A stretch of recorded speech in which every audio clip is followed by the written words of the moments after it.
Welcome to CoreLogic's housing market update for May 2023, brought to you by First National Real Estate. It's looking increasingly likely that Australia's housing values have bottomed out, with CoreLogic's National Home Value Index having posted a second consecutive monthly rise. April's 0.5% increase follows a 0.6% lift in March, leaving the Home Value Index 1% higher over the past 3 months. It's becoming more evident the housing market has moved through an inflection point after falling 9.1% between May 2022 and February of 2023. Not only are we seeing housing values stabilising or rising across most areas of the country, a number of other indicators are confirming the positive shift. Auction clearance rates are holding slightly above the long-run average, sentiment has lifted, and home sales are trending around the previous 5-year average. Sydney increased 1.3% in April and is leading the positive turn in housing conditions, with dwelling values rising each month since February. In further evidence that a positive growth trend has emerged, the 4 largest capital cities all recorded a rise in housing values over the rolling quarter. The more positive trend in housing values comes amid a worsening imbalance between supply and demand, with a significant lift in net overseas migration running headlong into a lack of housing supply. While overseas migration would normally have a more direct correlation with rental demand, with vacancy rates holding around 1% in most cities, it's reasonable to assume that more people are fast-tracking a purchasing decision simply because they can't find rental accommodation. On the supply side, many prospective vendors have stayed on the sidelines through the downturn, keeping inventory at below-average levels and providing sellers with some leverage at the negotiation table. There's also the growing expectation that the rate hiking cycle is over, or nearly over, following the most rapid and significant cycle of interest rate hikes on record. A consensus view that interest rates have peaked amid a sharp drop in home values could be contributing to a broader perception that the housing market has bottomed out.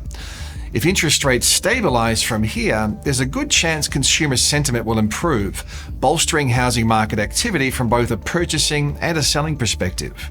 Notably, the trend towards more positive housing market conditions has occurred while interest rates remain well above average.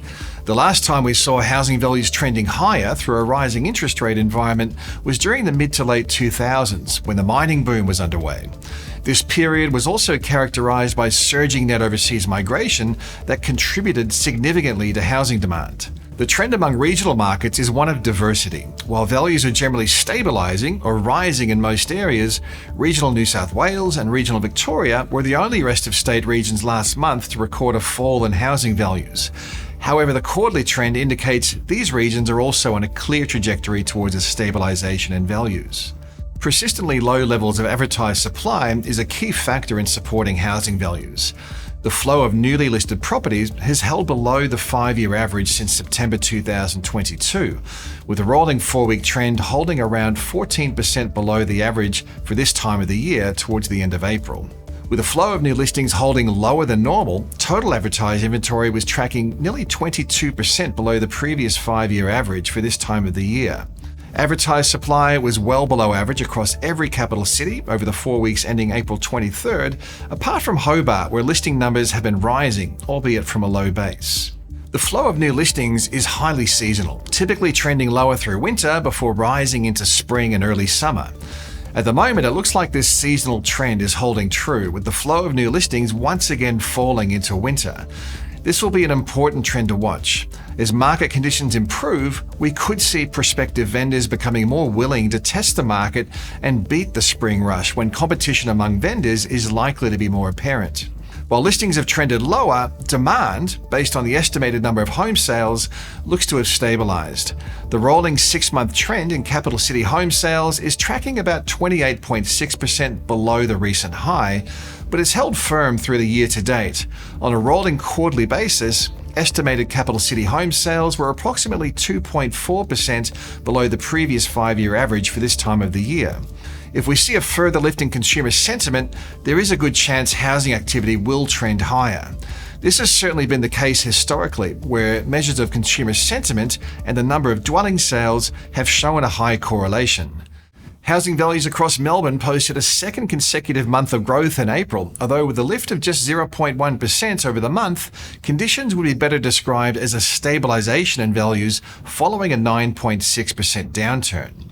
In dollar terms, housing values in Melbourne fell by roughly $79,000 from their peak in March of 2022 to what looks to be a trough 12 months later this March. Advertised supply levels held nearly 7% below the previous 5-year average through April, providing vendors with relatively strong selling conditions. The median number of days it takes to sell a property reduced back to 30 days after hitting 42 days in February. Discounting rates tightened a little, and auction clearance rates ended the month at 71.8%, which is a few percentage points above the long-run average. Overall, it's looking like the Australian housing market has moved through what's been a relatively short but sharp downturn. For combined capital city dwelling values, the 9.7% drop from the April 2022 peak to a trough in February this year was the second largest on record, as well as the steepest decline relative to previous downturns. The 10.2% value decline recorded through the 2017 to 2019 downturn was the largest drop since CoreLogic records began back in 1980. Typically, we wouldn't see housing values start a new growth cycle until monetary policy started to ease, or credit policies loosened, or some level of fiscal support was introduced. The shift towards more positive conditions has come about in the absence of these factors. The key drivers of this positive inflection seem to be the larger-than-expected rise in net overseas migration, which has created additional demand for housing at a time of extremely tight rental conditions and well below average levels of advertised supply. While the bottom of the downturn looks quite convincing, we aren't expecting housing values to rise materially until interest rates reduce, until credit policies ease, or if housing-focused stimulus is introduced, or potentially a combination of these factors. This scenario, where interest rates fell and credit policy eased, was exactly what occurred around the middle of 2019, following the federal election and a drop in interest rates that was shortly followed by an easing in APRA's serviceability assessment rules. This saw housing values trend higher before being interrupted by the onset of the global pandemic. While the outlook for housing is looking more positive, it's important to acknowledge some of the headwinds that are likely to dampen any material momentum building in this upswing. While interest rates have either peaked or are close to peaking, the cost of debt remains 130 basis points above the pre-COVID decade average, against a backdrop of near record levels of household indebtedness. The combination of high cost of debt and high level of debt, as well as cost of living pressures, is likely to keep sentiment at below average levels, at least until interest rates start to come down. Although values have fallen, the housing market remains unaffordable for many. Even with a recent sharp drop in values, the median value of a capital city dwelling remains 12%, or roughly $83,000 higher than it was at the onset of COVID back in March of 2020. The dwelling value to income ratio was just under 8 at the end of the September quarter last year, compared with a ratio of 7.2 at the onset of COVID.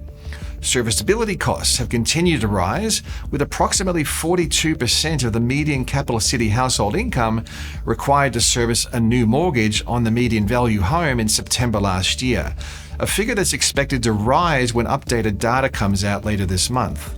Additionally, we're yet to see the full impact of the rapid rate hiking cycle flow through to household balance sheets. Arguably, the lag of rate hikes hitting the household sector will be longer than normal due to the larger portion of fixed-rate borrowers who have, so far, been insulated from rate hikes.